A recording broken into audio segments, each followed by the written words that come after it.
Pemirsa, perdagangan saham di Bursa Efek Indonesia baru saja berakhir. Kita akan membahasnya bersama Anugrah Mega Investama. Untuk membahas pergerakan IHSG hari ini serta prospek besok, kita telah bersama dengan Hans Kui, Direktur Anugrah Mega Investama. Terima kasih Pak Hans telah bergabung bersama kami dalam closing market. Pak Hans, kita lihat IHSG ternyata ditutup di zona merah hari ini, kembali memerah. Anda melihat apakah memang apa yang cukup mempengaruhi atau katalis apa yang paling mempengaruhi IHSG di tengah minimnya sentimen positif minggu ini? Ya, memang kalau kita lihat pelaku pasar berhati-hati ya, karena Indonesia diperkirakan memasuki resesi ya, artinya kuartal ketiga hampir dapat kita pastikan pertumbuhan ekonomi kita negatif. Tapi memang pertanyaannya berapa besar negatif tersebut gitu. Nah ini yang menyebabkan pelaku pasar melakukan aksi profit taking dan menekan penurunan indeks gitu ya. Selain itu memang kalau kita lihat sudah dalam beberapa pekan terakhir ini asing terus-menerus bergerak keluar dari pasar kita ya. Ini juga memberikan tekanan pada pasar kita gitu. Nah sentimen utama sebenarnya kalau kita lihat pandemi COVID memang yang jadi sentimen paling utama gitu. Terjadi peningkatan kasus itu baik di Indonesia maupun di luar negeri ya. Kemudian beberapa negara mulai berpikir tentang kemungkinan melakukan lockdown kembali gitu. Nah ini yang menyebabkan rata-rata mayoritas bursa dunia mengalami tekanan turun dan IHSG juga mengalami tekanan turun. Oke, itu kalau kita lihat juga dengan aneka industri yang turun, atau Anda melihat saham apa yang paling melemahkan kinerja IHSG hari ini? Hampir mayoritas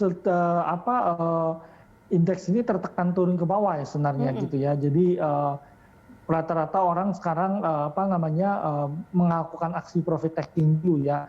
Memang kalau kita lihat beberapa saat sebelumnya saham-saham perbankan rata-rata mengalami tekanan turun ya. Hari ini pun saham perbankan juga mengalami tekanan turun ya. Ada beberapa, tapi memang 1-2% hari ini penurunan. Kemudian saham-saham properti juga mengalami tekanan turun 3%-an sampai 2%-an gitu. Jadi ini memang mayoritas terpengaruh karena kemungkinan lockdown sendiri gitu. Nah kita ketahui memang di Amerika sendiri memang kemarin market berhasil rebound ya setelah tekanan turun yang beberapa saat mereka mulai rebound. Tetapi kalau kita lihat memang tidak ada banyak katalis yang keluar di pasar. Seperti pasar menunggu stimulus fiskal dari Amerika itu kemungkinan nggak akan terjadi sampai dengan pemilu Amerika. Kemudian yang kedua menjelang pemilu Amerika banyak hal yang kurang pasti ya di pasar gitu. Kemudian kalau kita lihat pertemuan di PBB sendiri, kita lihat Amerika menuduh Tiongkok sebagai biang keladi dari kasus COVID-19 ini sendiri gitu. Jadi memang banyak hal yang menunjukkan ketidakpastian di pasar dan menyebabkan terjadi tekanan turun ya di hampir mayoritas saham-saham yang ada. Oke, nah ini tadi bagaimana juga Anda melihat tadi ya terkait dengan jual asing atau dari awal tahun 2020 ini sendiri seperti apa sih sebenarnya? Iya, kalau kita lihat memang asing bergerak keluar ya dari mayoritas dari emerging market ya. Jadi kalau kita lihat terkait dengan teori yang terjadi kalau kita bicara resesi itu adalah risiko. Jadi ketika sesuatu risiko terjadi, mereka akan cenderung keluar dari saham-saham yang berisiko, dari instrumen yang berisiko gitu. Nah, emerging market punya beberapa hal yang harus diperhatikan. Pertama, kita ada risiko mata uang. Yang kedua adalah saham-saham emerging market itu dianggap lebih berisiko dari advanced country. Yang ketiga, instrumen saham dianggap berisiko gitu. Sehingga kalau kita lihat mayoritas mereka bergerak keluar terus dari pasar kita. Kemudian dalam 3 pekan terakhir memang kalau kita lihat rencana pemerintah ada isu ya, baru isu waktu itu bahwa ada pembahasan RUU tentang bank sentral itu juga menyebabkan tekanan dana asing bergerak keluar dari pasar kita. Rupiah melemah karena orang khawatir tidak terjadi independensi pada bank sentral. Nah, kemudian kalau kita lihat penerapan PSBB juga itu menyebabkan asing bergerak keluar juga dari pasar kita ya. PSBB total biarpun lebih simpel daripada PSBB yang di bulan Maret, tetapi kalau kita lihat berita yang ada itu mal-mal mengalami tekanan turun ya. Jadi transaksi turun 58%-an, kemudian aktivitas bisnis tertekan turun, jalan menjadi lebih sepi gitu. Artinya sektor bisnis yang tadinya mau berjalan ini mendadak menjadi tidak berjalan semua gitu. Nah inilah yang menyebabkan orang berpikir bahwa ekonomi Indonesia menghadapi masalah gitu karena pertumbuhan akan negatif. Bahkan di kuartal keempat yang tadinya diharapkan bisa tumbuh positif atau 0%, sekarang kelihatannya akan tumbuh negatif ya. Ya, itu artinya makin banyak orang akan memilih ke safe haven tentunya melihat kondisi seperti ini. Sampai kapankah Anda melihat bahwa safe haven masih akan menjadi pilihan? Iya, kalau kita pikir saat ini orang akan cenderung lebih berhati-hati ya, karena masalah besar kita adalah pandemik. Jadi orang cenderung akan bergerak ke safe haven, seperti tadi yang dibahas, bahwa orang akan lebih membeli US dollar, membeli yen Jepang, dan emas ya yang terjadi. Nah, kalau kita lihat pasar sedikit hati-hati karena kenapa? Lonjakan kasus COVID itu di Eropa udah makin tinggi gitu. Dan sebagian negara di sana memikirkan untuk lockdown. Nah, kalau kita tahu di bulan Oktober November negara-negara di Eropa nanti memasuki musim dingin gitu. Nah, ketika mereka memasuki musim dingin biasanya pandemik akan lebih kuat di sana gitu. Jadi tentu orang akan sedikit berhati-hati ya dalam beberapa bulan ke depan. Yang kedua, negara pasti banyak pelaku pasar menanti bagaimana pemilu Amerika 3 November ya, pemilu Amerika. Nah, ini juga akan banyak hal yang dilihat oleh pasar karena nampaknya sampai dengan pemilu tersebut tidak ada stimulus fiskal yang akan dikeluarkan oleh pemerintah Amerika gitu ya. Artinya Partai Republik dan Demokrat kemungkinan akan tetap ngotot dengan kebijakan mereka sampai pemilu berakhir gitu. Nah, habis itu kita harus menanti apakah ada pergantian nasional atau enggak di Amerika gitu. Jadi ini yang jadi menyebabkan pelaku pasar akan sedikit wait and see dan tanpa trigger positif market cenderung agak tertekan turun ke bawah.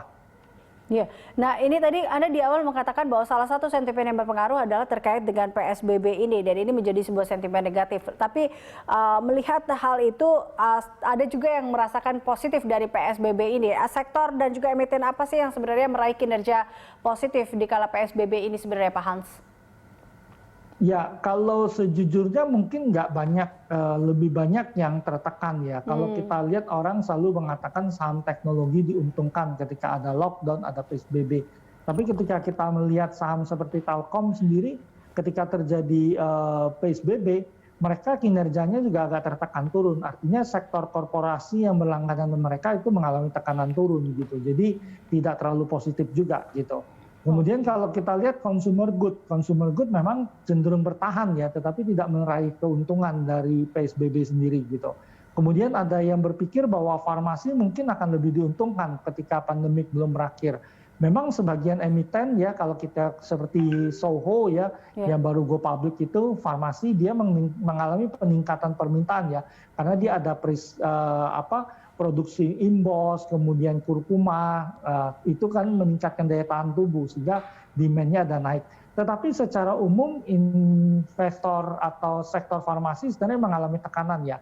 Karena kenapa? Karena bahan bakunya sulit gitu. Jadi ketika datang COVID ini, setiap negara itu ketika mau ekspor mereka menahan ya, karena mereka lebih penting kepentingan dalam negeri gitu.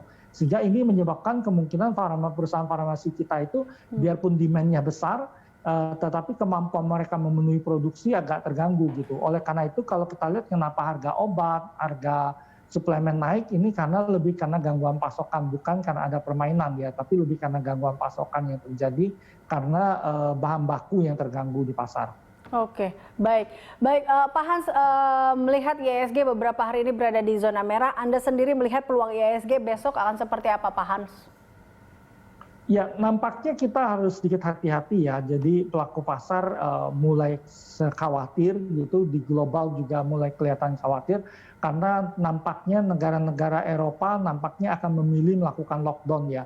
Biarpun perdebatannya akan ketat di sana gitu. Tetapi kalau kita lihat kalau negara Eropa melakukan lockdown itu pasti akan mempengaruhi ekonomi mereka gitu. Dan itu pasti akan berimbas pada ekonomi global gitu. Jadi tentu itu akan menyebabkan indeks kita tertekan turun. Hari ini kita mempunyai harapan sebenarnya indeksnya bisa rebound naik ke atas ya, tetapi tampaknya sampai saat ini indeks tertekan turun dan ditutup melemah ya gitu. Jadi nampaknya harapan itu jadi kecil untuk indeks bisa rebound dalam beberapa hari ke depan. Kita perkirakan indeks cenderung turun ke bawah ya, mungkin akan mulai ngetes level 4.800 sampai 4.850 ya sebagai support level indeks sendiri. Baik, terima kasih Pak Hans telah bergabung bersama kami. Pemirsa, Hans Kui, Direktur Anugrah Mega Investama.